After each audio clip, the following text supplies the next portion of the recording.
بسم الله الرحمن الرحيم الحمد لله الصلاة والسلام على نبيه الأمين وعلى آله وأصحابه الغر الميامين ومن تبعهم بإحسان إلى يوم الدين. السلام عليكم ورحمة الله وبركاته. بلي الإسلام الحمد لله رب العالمين. فارونك ربي كنياتي سبحانه وتعالى. الحمد لله على كل حال. حالما هند كيستو فارون ربي كنيا فاتات سبحانه وتعالى. ربي جرو إسلام ما نجرات كيسي أسكيستي حالة إتي نتي دين كنيا جيجي فنو حالة إتي نتي أمنتي تنان وجين جيرانو ربي كنيا كانوا مجيسي. الحمد لله رب العالمين. تنافب بليان إسلامه وي أجائب المنما كان ربي سبحانه وتعالى الدنيا تنا قبت أوميتي دعاء مرتيس ربي سبحانه وتعالى مرتي دعاء التلات المنما قفامت نما دوان دنيا تنا قبت لبون دلت هندا مرتي دعاء التلات ربي كينيا سبحانه وتعالى مالج ربي كل نفس زائقة الموت وان لبون دنيا تنا قبت أومامي خاص دعاء سندان دم تيجي ربي سبحانه وتعالى دوبا يا بليان إسلامه نمني فولي إساء در دعاء akkamitti waan keessa jiru tana qofaan akka nama duutitti dhufnetti duniyaa tanarraa akhiraa tanarraa irraanfata waan jedhutu yeroo hedduu sammuu ta'e keessa deema jechuudha subhaanahu wa ta'ala. Keessattuu namoonni duniyaa tana gubbatti rabbi haala isaanii mijjeessee waa angoo wahii argatan angoo xiqqoo wahii argatan akka waan bakkiti angoo itti ol bahan sun summii wahii qabdu yoo gaafa duraanii xiqqoo nama bakka ibadaa bakka itti rabbi kadhatan bakka gartee namni itti rabbi irraa waa kajeelu ka dhufu taat gaafa haalli isaaf mijjaaye bakka sanitti hin dhihaatu gaafa ammoo bal'oodhaa gaafa yeroo rakkoo keessa jiru faduu du'aa'iin ariid yaa rabbi bakka saniin nagayi waan san naa kenni jedha gaafa waan san argate ammoo namoota dur karaa san isa gartee geesse haalli isaaf gartee haala isaaf mijjeesse itti garagalee if jalaa fixa waaw if jalaa dhabamsiisa jechuudha subhaanallah. yaa obboleessoon dagatiin obboleeyyan kiyyan dagatina irra hedduun nama waanuma ittiin dhaaddateen du'a waanuma oliin baheen gadi bu'a subhaanallah. fakkeenyaaf fir'auna haa fudhannume fir'auna hoggaa rabbiin angoo isaaf kennee haalli isaaf mijjate bishaan baharaa ka rabbi isa jalatti uumee haalli gartee bishaanii haalli yaa'umsaatiif bakka teessuma isaatiif saniin ifdaadaa ture bar hin gartanii bishaan akkamitti namni rabbummaatti yafalma jechaa ture bar laakiin rabbiin booddee maalni isa balleesse eessatti isa halaake rabbiin subhaanahu wa ta'ala bishaanuma inni ittiin oli fuudhe san bishaanuma inni ittiin dhaaddate saniin rabbiin halaaka isa godhe subhaanahu wa ta'ala. duuba yaa obboleeyyan islaamaa hogguu laallu durirraa hanga ammaatti namoonni hogguunii fi waan takka argatan haala kamiin waan san rabbii nuu kenne kana galatoonfanna karaa kamiin waan yeroo gartee nagayaa jenne san bakka geenya je'anii yaadan subhaanallah. laakiin maal dalagan akkuma itti duniyaa tana gubbaa turan akka itti waan amma qabatan tana gubbaa turan tanuma bichaa laalan jechuudha subhaanahu wa ta'ala. sanamni takkaa qabeenya qabu abbootiin miliyaara qabeenya gurguddaa qaban ka fooqii hedduu qaban ka makiinaan isaanii duniyaa tana gubbaa hunda bakka hunda facaatee jirtu kursii meeqarra ta'a hoggaa deemu kursuma takkarra ta'a hoggaanii fi maal akkami jiraata miskiinilleen quufeetuma bula warri sharaa jala galus nyaateetuma quufee bula firaashni kanaalleen tokko firaashuma tokkorra rafa jireenyi isaatis kunis wanni carraaqeef hayyee hoteela bakka hedduu qaba qabeenya guddaa qaba qabeenya san hunda ni nyaata nyaateetuma gartee qabeenya san hunda ni nyaata.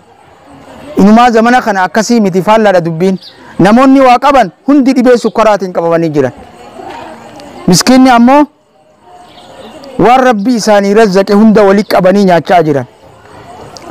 warri fakkeenyaaf warri magaalaa keessa deemee waa kadhatu kun asiin baastaa asiin daabboo asiin makroona gara hundarraa walitti qabataniituma garaa tokkotti nyaatanii bulan. namni ammoo waa qabu hundi akthar nama rabbi isaaniif rahmata godhe malee akka waan rabbiin itti kenne hin nyaatin je'eeni dambi giffiit sukkara coggaarra dhibima adda addaa himata jechuudha subhaanahu wa ta'ala. Kuni maaliif yaa ibaadallah duuba eegaa gartee namni kun wanni ati argatte du'a sin oolchin eega qabriin ta'e namni gartee qabrima takka seenu duniyaa rabbiin sii kenne tana maaliif bakka rabbiin kee sii fedhu hin geessine maaliif akka rabbiin kee sirraa barbaadu hin taane ati yaa nama gartee waa xiqqoo waa argate kaa takka aangoo argate mee nama aangoo qaba je'anii akka inni guyyaa du'eerraa suufa isaa jijjiiran ni jira nyaata irraa jijjiirra namni je'oo ni jira subhaanallah. Tanaaf rabbiin caalama kana kawaa itti kennee fi kawaa ittiin kennin hundinuu rabbi biratti wal qixa tahuu nu barsiisa rabbiin subhaanahu wa ta'ala. Wanni waliin caalan maali? Sodaa rabbiiti subhaanahu wa ta'ala. Irra caalan namaa eenyu? Nama akhiraaf qophaa'e. Irra hayyuun namaa eenyu? Kama qaala nabiyyu sallallahu alaihi wasallam. Nama lubbuu ifi osoo qormaan ittiin dhihaatiin qorate jechuudha subhaanallah. Tanaaf ibaadallah mee lubbuu teenya tana haa qorannu. Lubbuu teenya tana qorannee raahaa irraa qofa barbaaduu osoo hin tahin akka itti rabbii keenyaan akka itti gaafa gartee duniyaa tana gubbaa deemne qabrii keessallee itti raahaa goonu. Guyyaa namni gartee addunyaa tana gubbatti akhir gartee fuula rabbiitti kaafamee namni gara godhu dhabe san akka gartee qalbii takkaan gaaddisa arshii jalatti jiraannu ar'uma falahaa barbaaddannu ar'a rabbii keenya haa sodaannu. Keessattuu yaa ibaadallah ilmi namaa kawaan balleessin hin jiru rabbiin akka badiin jirtu beekee tawbaa godhe duuba dhaamsanuu dhaame rabbiin keenya subhaanahu wa ta'ala. yaa cibaadiya alladhiina asrafuu calaa anfusihim laa taqnaxuu min rahmatillah tuubuu ila allah tawbatan nasuuha. akkaataa itti gartee isaa wal ta'an badirraa gama isaa deebin rabbiin keenya haala nuu mijjeessee tawbaa lafa nuu kaaya rabbiin subhaanahu wa ta'ala. buleessa kiyyan dagamin addunyaan tun anaafisi qofaa miti nama hedduutu as gubbaa qubatee irraa yaa'e kaarra maqaan isaanii duniyaa tana gubbaan jirre kaarra maqaan isaanii dhawame nama hedduu duniyaa tana gubbaa irratti nyaatee irraa yaa'e. Eessa jiran mootonni warri ammaan tana maqaa namni nama miiliyeenaan fixe eessa jira? Eessa jira Hitler? Eessa jira Mussoliniin?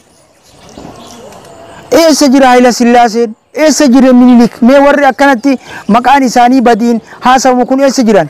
Hundi isaanii bakka gartee aangoo dheereffenna jedhanii nama fixan san bakka san dhaqanii jiran jechuudha subhaanahu wa ta'ala.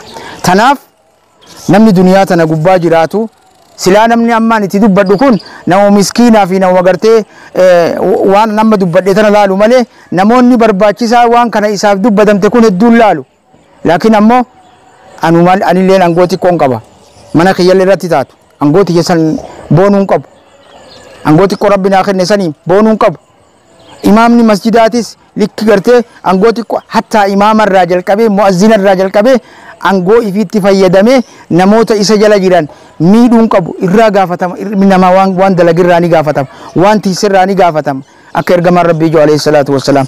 Tanaaf yaa obboleeyyan islaamaa hedduu namaati kan duniyaa tana gubbaan tura jedhee guyyaan gartee inni silaa duniyaa tana gubbaa dhufee guyyaa inni gartee waan barbaade san argatee itti gammadu guyyaa qabrii isaa taate hedduu jira. Hedduu ilma namaatu jira duniyaa tana gubbaa ka baratee qormaatan fudhadha jedhee osoo qormaata biyyoolessaa eegu qormaanni biyya akhiraa isatti dhiyaate. Hedduu ilma namaati ka gartee arra fuudheetiin aruuza bula jedhee osoo aruuzan bulin qabrii lahadii keessa bu'ee bule hedduu jira yaa ibaadallah. Tanaaf inshaallah nama rabbii ifii yaadatu ka akhiraa ifii quba qabaatu ka karaa irra deemuu fi waan itti deemuu fi gara irraa deemu beeku rabbiin keenya nu haa godhu jechaadha inshaallah. Warra dhaamsa gartee ifillee waan gartee dubbateeti dalagu kan namni isa dhageeffatillee waa inni dubbateeti dalagu dalagaan teenyas ta fuula rabbiitiif taatu rabbiin naaf dubbattan warra je'een san keessa rabbi nu haa oolchu. Duniyaan tun oorruu itti waan gaarii facaafan oorruu itti gartee maashaallah rabbii keenyaan itti waltaan ka guyyaa qiyaamaa hoggaafu addunyaa tana gubbaa deemne khayrii isaa kitaaba isaa irraa dubbifatu anaa fi isinillee rabbi nu haa godhu jechaadha. Wassalaamu alaykum wa rahmatullahi wa barakaatuh.